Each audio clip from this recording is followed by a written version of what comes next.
세계 최고 두뇌 최대 부호 성공 집단을 탄생시키는 유대 솔로몬 탈무드 제166장 뿌린 대로 거두리라. 별이 선언한 것. 최고의 현자라 일컬어지는 솔로몬 왕도 그랬듯이 수많은 사람들이 별 속에 적혀있는 것을 무시하고자 해도 그럴 수가 없었다. 어느 날 한 처녀와 젊은이가 배필로 정해졌다고 하늘에서 선언하는 것을 들은 솔로몬은 그 결정에 도전하기로 했다. 그래서 그는 독수리를 불러 말했다. 그 처녀를 아무도 찾아내지 못하는 가장 깊숙한 사막에 데리고 가서 내가 됐다고 할 때까지 그녀를 데리고 돌아와서는 안 된다. 그녀를 위해 음식을 사서 매일 그녀한테 갖다 주고 더 많은 음식이 필요하면 내 궁전에서 가지고 가도록 하라. 독수리는 처녀를 가장 멀리 떨어진 사막에 데리고 가서 그녀를 동굴 안에 두고 왔다. 독수리는 매일 그녀에게 시장에서 갓 구운 빵 하나를 사서 갖다 주고 나머지 음식은 왕궁에서 가져갔다. 어느 날 젊은이는 배를 타고 항해하다가 거친 폭풍을 만났다. 풍랑 때문에 배는 항로를 크게 벗어나 처녀가 있는 사막의 해안으로 밀려 올라갔다. 젊은이는 해안 여기저기를 헤매 다니다가 처녀가 있는 동굴에 당도했다. 독수리가 돌아와서 두 사람이 함께 있는 것을 보고 매일 2개의 빵을 갖다 주었고 왕궁에서 그 밖의 음식을 2인분씩 날랐다. 얼마 뒤 젊은이와 처녀는 서로 사랑하는 사이가 되어 결혼을 원하게 되었다. 하지만 두 사람이 어떻게 랍비와 10명의 유대인, 2명의 증인도 없이 유대식 결혼식을 올릴 수 있단 말인가. 다른 방법이 없다는 것을 안 젊은이와 처녀는 자기들만의 결혼식을 올렸다. 세월이 흘러 그녀는 사내 아이를 낳았고 어느덧 5 아이가 차례차례 태어났다. 독수리는 처음에는 3인분, 다음에는 4인분, 다음에는 5인분, 그 다음에는 6인분, 그리고 마지막에는 7인분의 빵을 갖다 주고 또 거기에 맞춰 다른 음식을 매일매일 왕궁에서 가져가지 않으면 안 되었다. 솔로몬 왕은 드디어 이 이변을 눈치챘다. 그는 독수리를 불러 물었다. 너는 요즘 왕궁의 식량 창고를 싹 쓸어 가고 있는데 대체 무슨 짓을 꾸미고 있는 것이냐? 독수리가 대답했다. 폐하께서는 저에게 한 인간을 돌보라고 분부하셨는데 지금 동굴 안에는 7사람이나 있습니다. 저는 그들이 굶어 죽게 내버려 둘 수가 없습니다.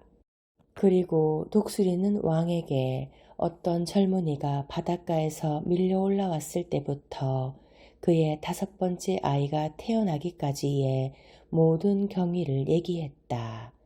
얘기를 들은 솔로몬은 별이 선언한 것이 거짓이 아님을 알았다.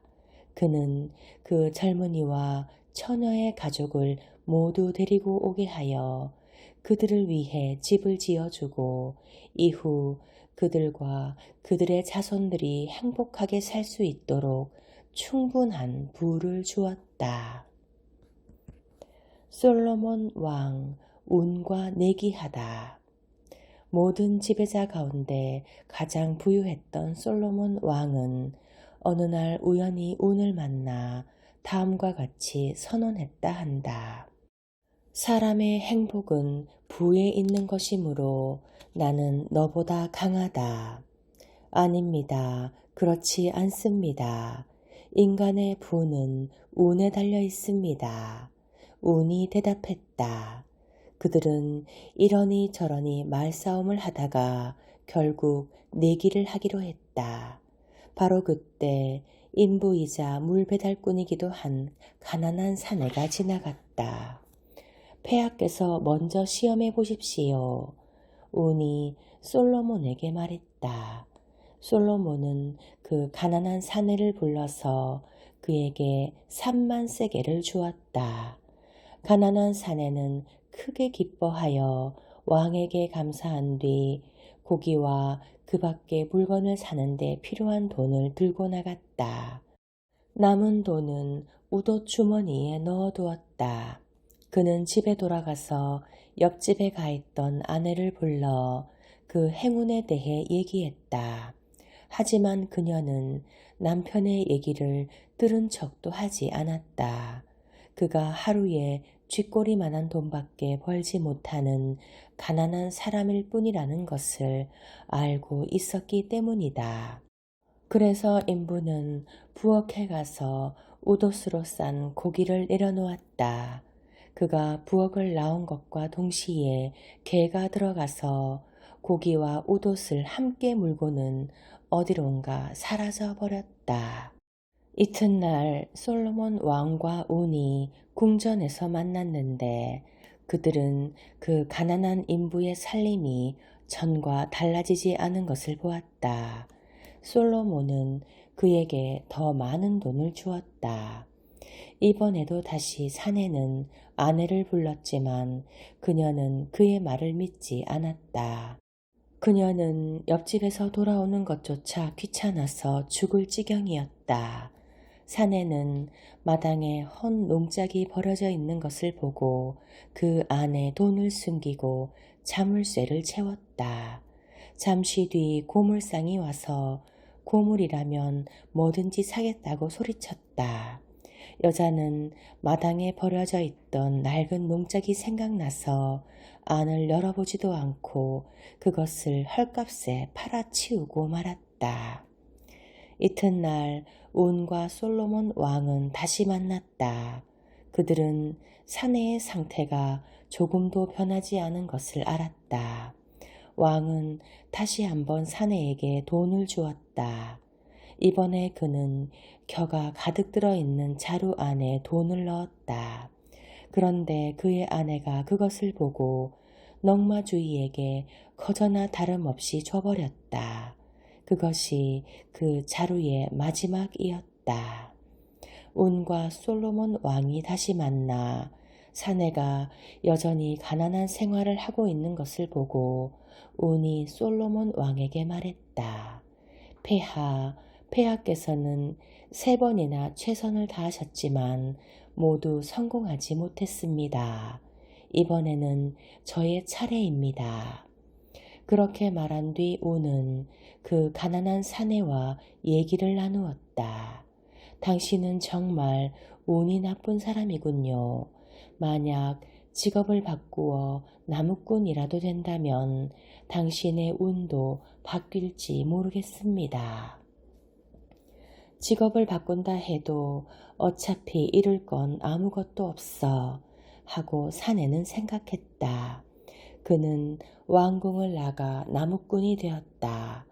그는 목재를 팔아서 조금씩 돈을 벌기 시작하여 어느새 여유가 생기자 나무꾼을 고용하여 땔감 파는 장사를 시작했다. 그는 부자가 되어 풍요로운 생활을 할 수 있었다. 어느 날 그가 나무꾼들이 나무를 베고 있는 숲을 걷고 있었는데 어디선가 썩은 고기 냄새가 풍겨왔다. 그 냄새를 더듬어 가니 살점이 들러붙어 있는 그의 헌옷이 눈에 들어왔다. 3만 세겔이 아직도 그대로 한 푼도 줄어들지 않은 채 들어있었다. 이 일은 그에게 잃어버린 농작을 생각나게 했다. 그래서 그는 헌 농작을 가지고 있는 자에게는 2배 값을 쳐주겠다고 온 도시에 광고했다. 수많은 농작이 모여들었는데 그 중에 자물쇠가 채워진 채 연 흔적이 없는 그의 농작도 들어있었다. 그가 그때까지 가지고 있던 열쇠로 농짝을 열어보니 놀랍게도 돈이 고스란히 들어있지 않은가. 다음에 그는 켜가 채워진 자루를 사고 싶다고 광고를 냈다. 수많은 자루가 그의 집에 모여들었다. 그는 계속 자루를 사들여 드디어 아내가 팔아치운 자루도 찾아냈다. 이제 그의 부는 하늘 높은 줄을 몰랐다. 이리하여 운은 솔로몬 왕에게 모든 것은 운에 달려 있다는 것을 증명할 수 있었다.